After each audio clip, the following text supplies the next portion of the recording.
friends, welcome back to my channel. My name is Jacina, and here I like to make, create, and inspire fun art things with you through my DIYs. Today, as you see by the title and clicking on today's video, I have another Christmas DIY video for you that is super easy and very affordable to make, but makes a huge impact in your Christmas decor. These DIYs can be put pretty much anywhere, but today we are focusing on my kitchen, so that is why I'm making these for my kitchen decor. Now, I highly suggest if you do decide to make these and put them outside, that you put any type of sealer that you can on top of these. Now, before we get started, if you're new here and you haven't yet subscribed, I hope you do that today. All you have to do is hit that big red subscribe button down below. It is totally free, but don't forget to click on the bell notification so YouTube can always notify you every time I upload a new video. If you're already a subscriber, thank you so much for being here and clicking on today's video. I do appreciate each and every one of you, but don't forget to do all of the YouTubey things down below, which is like, comment, and share if you can. Now, with all that being said, let's just jump right into it and let's art today.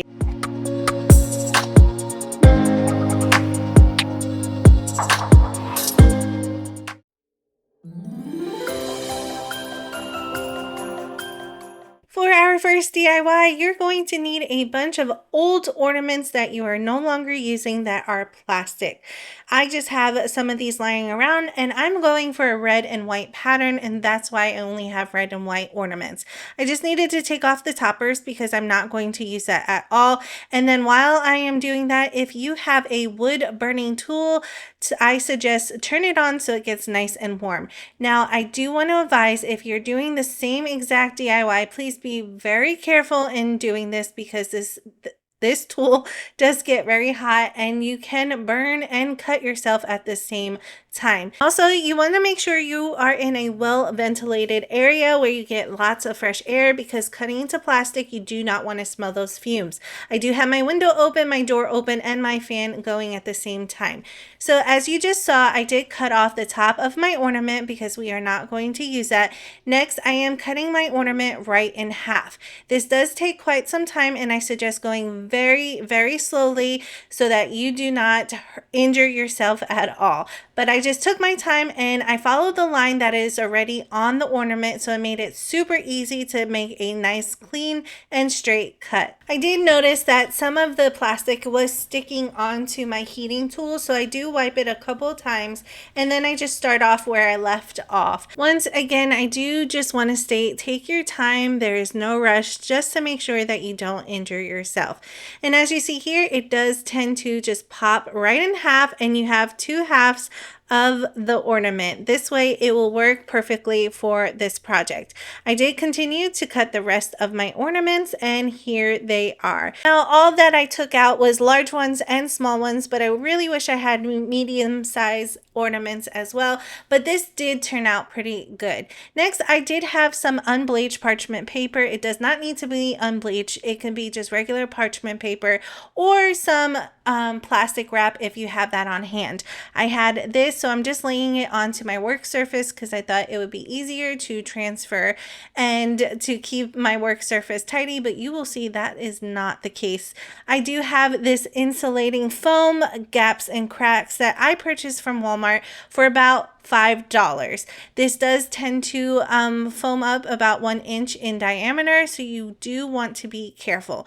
Also, you do want to wear your PPE, which is gloves, some goggles, and hopefully a well ventilated area. Now, as you saw, I did start to spray it and it just took off like a rocket, but eventually I got the hang of it and I just started spraying it all over. I'm trying to get a rounded shape because we are making a giant Christmas cookies. I've wanted to do this for quite some time and I finally got to do it, and I'm so excited. So as you see here, I just sprayed it all over in no type of rhyme or reason and I am now laying my ornaments right into it. It is still wet, so I really highly suggest wearing gloves because this stuff tends to get really sticky and can burn your skin if you have it on there at the wrong time.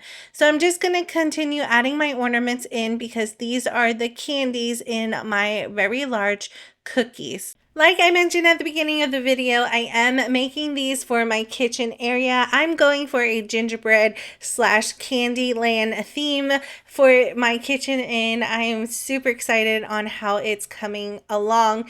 I do suggest, if you do make these for the outside area, that you do paint them and seal them just to protect your DIY. Now, as you see here, I am adding some glass fillers that I purchased from Dollar Tree. I am just adding the red and white ones, and I'm being very careful and still sticking them in while the foam is wet. I did make a second one, and as you see here, the sprayer tends to foam up at the end, but you can just remove that and continue to make them.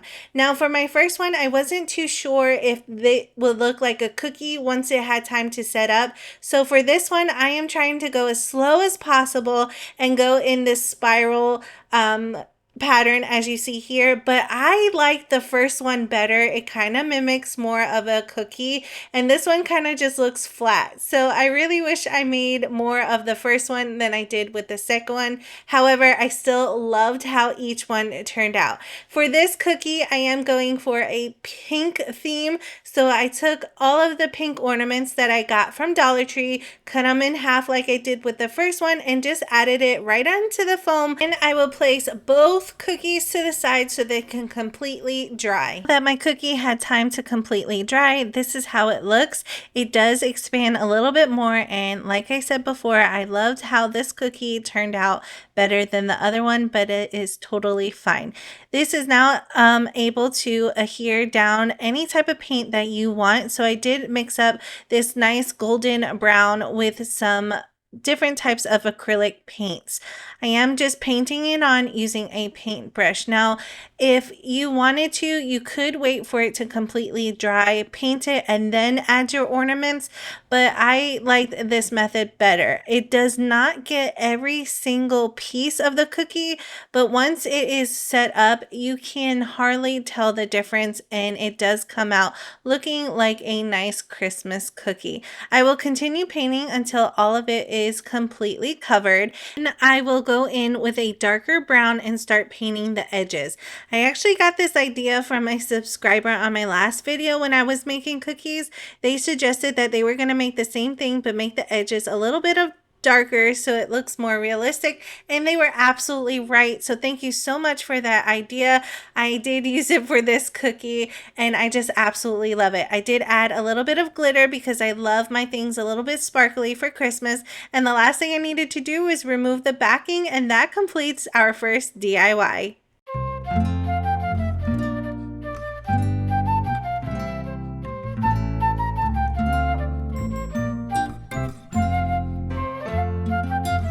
Here is how my cookies turned out. I absolutely love it. Now to hang them up, all I did was put a push pin in the wall and then push the foam onto the push pins, and it holds it up nicely. I would love to know what you think about this DIY down in the comment section below.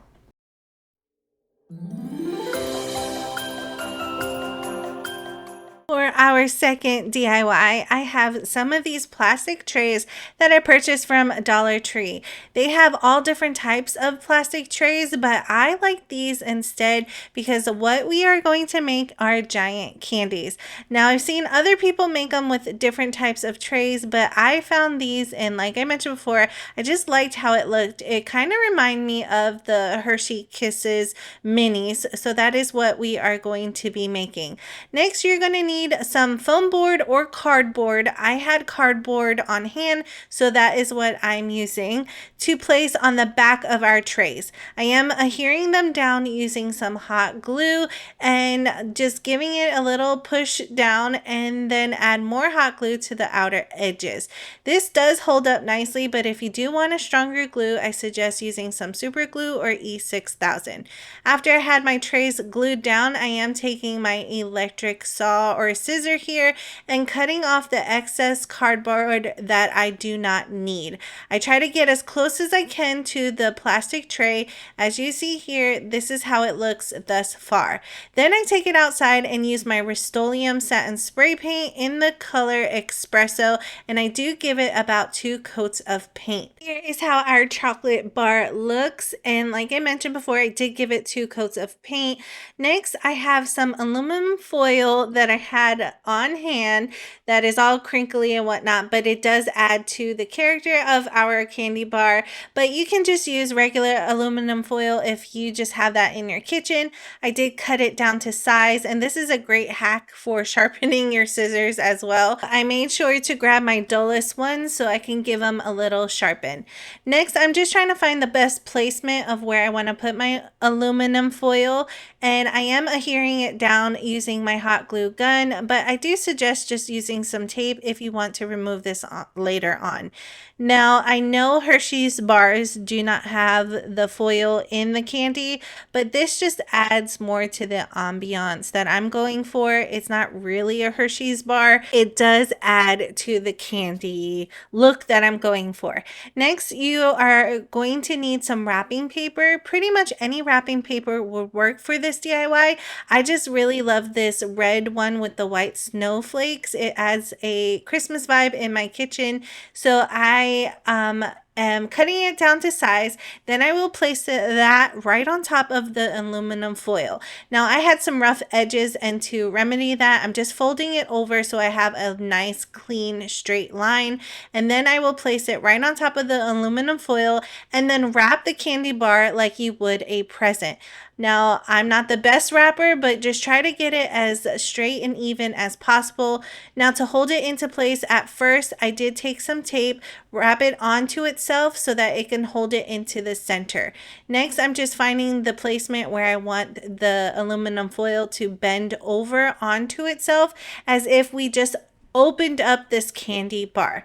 And like I said before, I am wrapping it like a Christmas present, so I do fold it over onto the back side, and then I'm just using regular tape to tape it down all into place. Now that our candy bar is nice and wrapped, I did flip it back over to work more on that aluminum foil. Like I mentioned before, I really wanted this to look like we just ripped open that candy bar and is now ready to devour. Now that we have that, the last thing I needed to do was flip it back over so that we can make a hanger. I am using a ribbon and some hot glue to hold it into place. Then for added security, I did rip off a couple pieces of duct tape and add that right on top. And that completes our second DIY.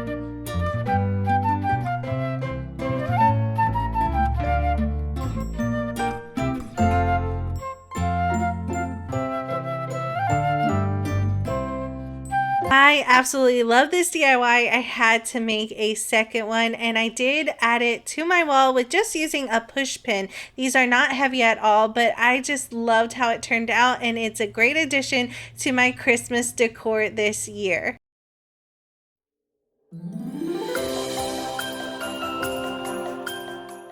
Right into our next DIY, I have this project from a previous DIY that I made for Halloween.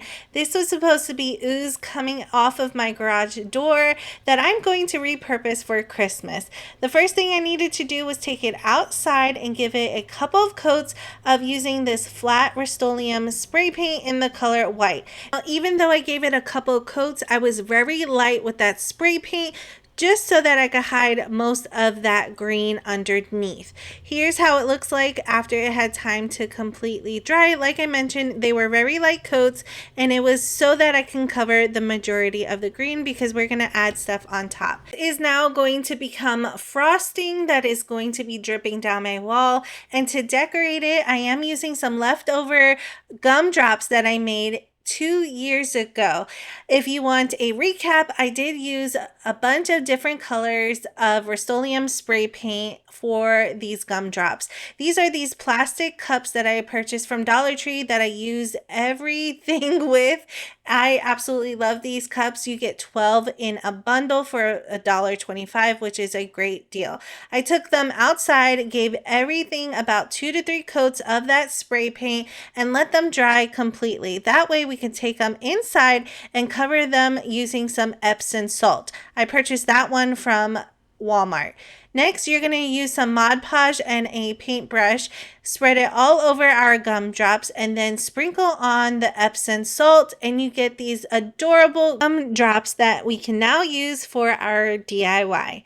Once again, I am going in with my insulating foam gaps and cracks that I purchased from Walmart for about $5. I am going to spray it right on top of that cardboard piece sporadically in various spots, trying to cover the entire cardboard underneath it. If you are going to recreate this DIY, I highly suggest doing little sections at a time. That way you have enough time to decorate on top of our icing now, so that it doesn't dry completely when you reach the end of it. So after I have a little section done, I'm grabbing one of my gumdrops and placing that right into the foam so that it will adhere down when that foam starts to dry. I will also add other decorations. I have some small sprinkles and some glitter that I'm going to add right on top. As you see here, I did add another 2 gumdrops to my little whipped cream or frosting, and I am adding glitter all over because, like I mentioned before, I love decorating things sparkly for the Christmas time. As you see here, I do have small sprinkles that I purchased online at Amazon, and I'm just throwing that right into the foam so that it can attach down to it.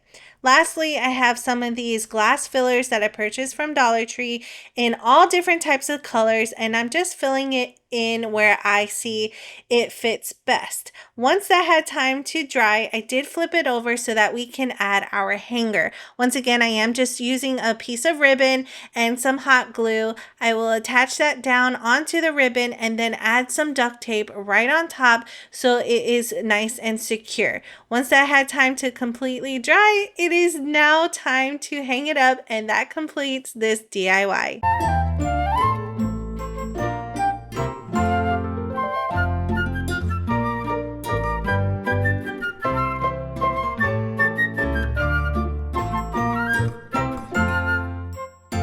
Here is how my frosting looks like after I hung it up. Once again, I just used a push pin and hung it right on top because this is not heavy at all, but I absolutely loved how it turned out, and I want to make so much more so I can go completely around my kitchen. But I would love to know what you think about this DIY down in the comment section below. Alright friends, that completes today's DIYs for you. I had a blast making every one of these DIYs. I am super excited how my kitchen is turning out this year. I just love them all. I do not have a favorite. I do wish though that I made more cookies like I did with the first one, but I am thinking about making a giant glass of milk. If you would like to see that in a future DIY, make sure to add that to the comments along with which one was your favorite DIY of the day. Remember friends, if you are new here and you haven't yet subscribed, I hope you do that today. All you have to do is click on that big red subscribe button down below. It is totally free, but don't forget to click on the bell notification so that YouTube can always notify you every time I upload a new video. Plus, we would love to have you here part of our virtual art family where I do a lot of DIYs with an artistic twist. If you are already a subscriber, thank you so much for being here and clicking on today's video. I really do appreciate each and every one of you. Don't forget to do all the YouTubey things, like this video, comment, and also share it to at least one of your friends so that they get some Christmas ideas and inspiration as well. Once again, thank you all so much for clicking on today's video and joining me in creating some of these awesome DIYs. I really hope you enjoyed it, and as always, I will see you in the next one.